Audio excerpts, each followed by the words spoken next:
Hi, I'm Rahil, the co-host of Daybreak. Before we begin this episode, I have a confession to make. Sometimes hosting a podcast can feel like speaking into the void. You see, we're constantly trying to improve your listening experience and make this podcast better. In fact, for those of you who have been listening for a while, you would know that Daybreak underwent quite a makeover this year. We went from 3 episodes a week to 5. We introduced a new special Friday episode. We got a whole bunch of really interesting people on the show. We even introduced a whole new segment, Daybreak Unmind. But the point of all of this is you, our listener. We want this podcast to be a valuable addition to your day. But for that to happen, we need to actually hear what you think. The easiest way to do that is to rate this podcast on whatever streaming platform you use, especially on Apple and Spotify. Leave us a comment, share it with your friends and family. It really helps us. If you have some more feedback for us, you can write to us at podcast@the-ken.com or text us on WhatsApp. Our number is 8971108379. We will also add it to the show notes of this episode. Thank you. And now, on to the episode.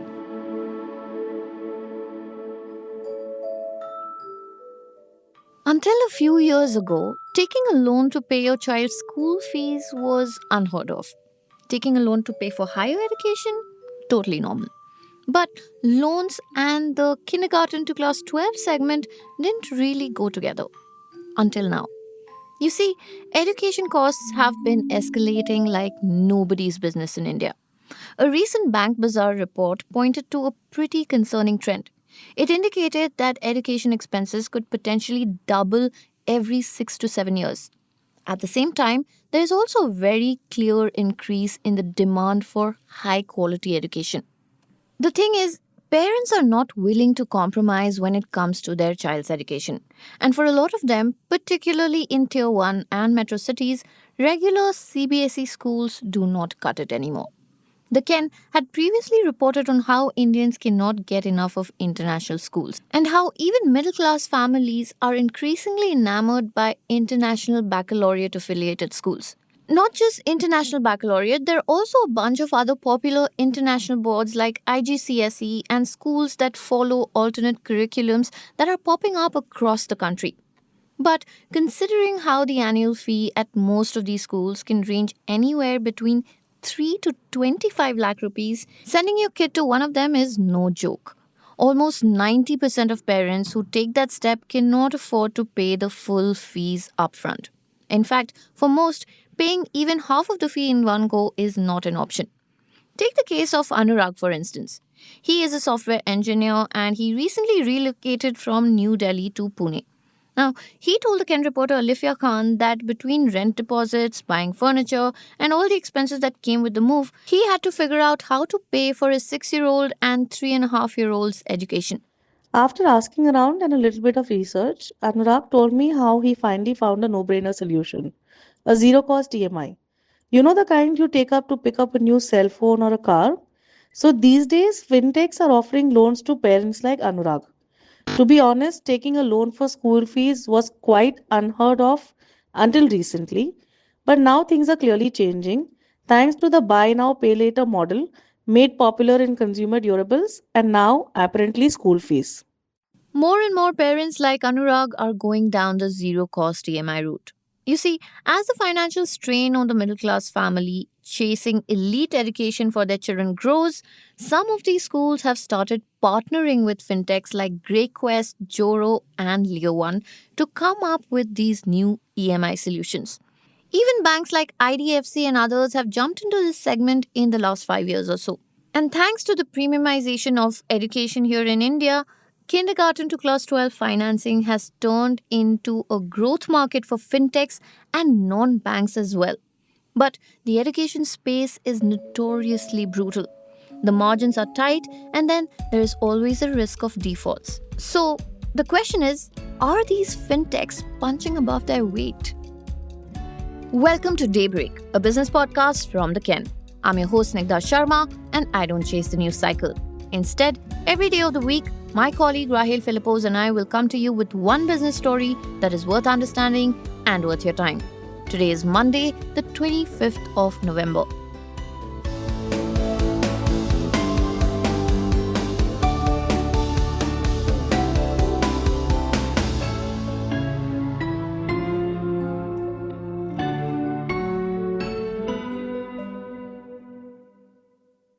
In many ways, this zero EMI model is a win-win for everybody involved. It is great for the parents, obviously, but in the end, they also get to send their kids to that fancy school. The school is also winning because it gets to pocket the full fees upfront. Typically, at international baccalaureate affiliated schools, parents are expected to either pay the whole amount upfront or pay 40% and the rest in 2 to 3 installments over the year. But it is in the interest of the school to get it all in one go. That way, they have access to more money with which they can make capex investments or fund other plans.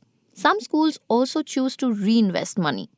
Alifia spoke to Rustam Kerawala, the founder of Wibjor Group of Schools. The chain of schools has partnered with a Mumbai-based fintech startup called Grayquest to go down the EMI route. Rustam explained that today, parents don't like being sent constant reminders to pay school fees. They would much rather hand it over to a third party, which works well for schools like Wibjor. This sort of a partnership also helps to drive enrollment. Finance options like these make these schools far more desirable for aspirational Indian parents. So, for these schools, it is fully worth the small cut that they give to the fintech with every transaction.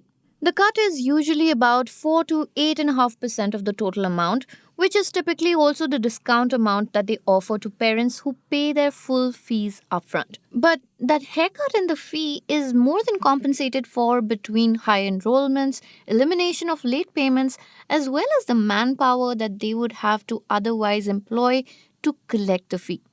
Meanwhile, these fintechs too have nothing to lose. Jay DeCosta, the chief executive of the Orchid Schools, which is a chain of ICSE and CBSE schools across the country, explained how it works to us. He said that this is a great market for lenders. Unlike the edtechs, the dropout risk is quite low, since most students continue in the same school for several years. It is also highly unlikely that a parent will default on a child's school fee because of the consequences attached to it. And that is because, unlike schools, which are bound by law and have limited options to recover fee from defaulters, fintechs can bank on the impact of credit scores to keep defaults low. So, they are very likely to get their money back with interest, of course. Higher the fee and the bigger the chain of the schools, the more revenue they can earn. But it's not all sunshine and rainbows. Stay tuned to find out more. Despite all of its promise, the school fee financing space has seen as many exits as it has seen entrances. For example, fintechs like Propelled and Credilla, which tried their hands at school fee financing for a short while, have exited the space completely.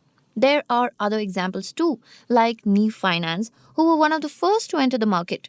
Yet, they've not been able to take off really. According to Rishabh Mehta, the founder of one such fintech startup, Grayquest, there are 2 reasons for this. Number 1 is seasonality. Customers can only be sourced at the beginning of the school year, so between April and June. And number 2 is fragmentation. School chains are far and few in between, so scaling becomes a little difficult, because it involves convincing thousands of standalone schools to take that leap and introduce these finance options. Which is why Mehta says that this is a market that restricts the number of parents adopting education financing to single digits. Another founder of one of these failed fintechs candidly admitted to our reporter Alifia that this whole business is too hard and it has very few rewards. Now, the said company's founder has pivoted to solely focusing on higher education financing.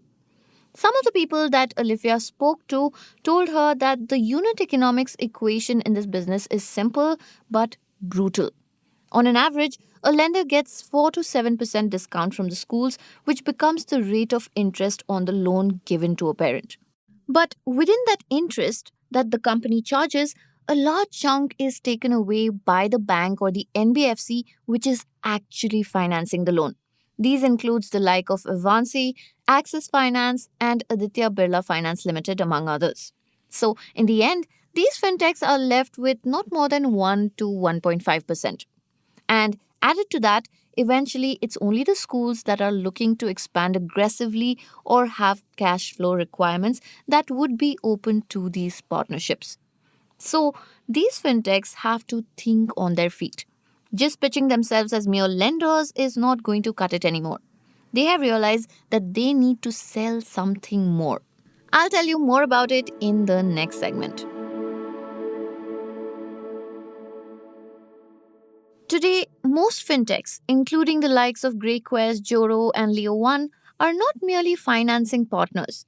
They position themselves as payment solution providers. They offer a gamut of services like enterprise resource planning and software as a service solution to schools.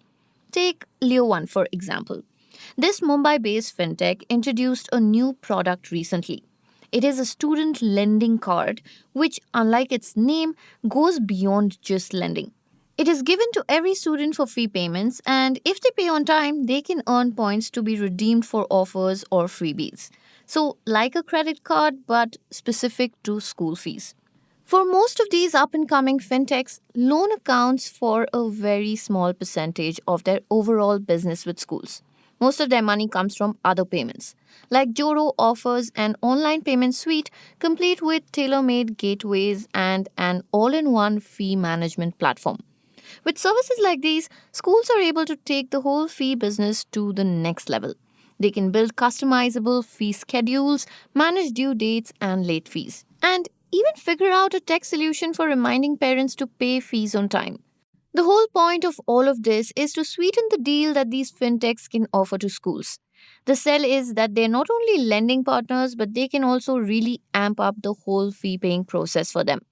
The biggest problem for these companies is still low margins and even lower adoption rates. But the silver lining in all of this is the parents, the aspirational middle class parents to be precise. They still want their kids to go to these elite schools, but more often than not, they don't have the money to do it. So, as long as their demand for these international schools keeps increasing, these fintechs will not become redundant.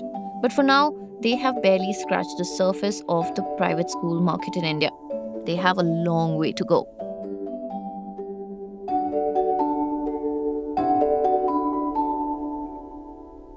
Daybreak is produced from the newsroom of the Ken, India's first subscriber-focused business news platform. What you're listening to is just a small sample of our subscriber-only offerings. A full subscription unlocks daily long-form feature stories, newsletters, and podcast extras. To subscribe, head to theken.com and click on the red subscribe button on top of the Ken website. Today's episode was hosted by Snigdha Sharma and edited by Rajiv CL.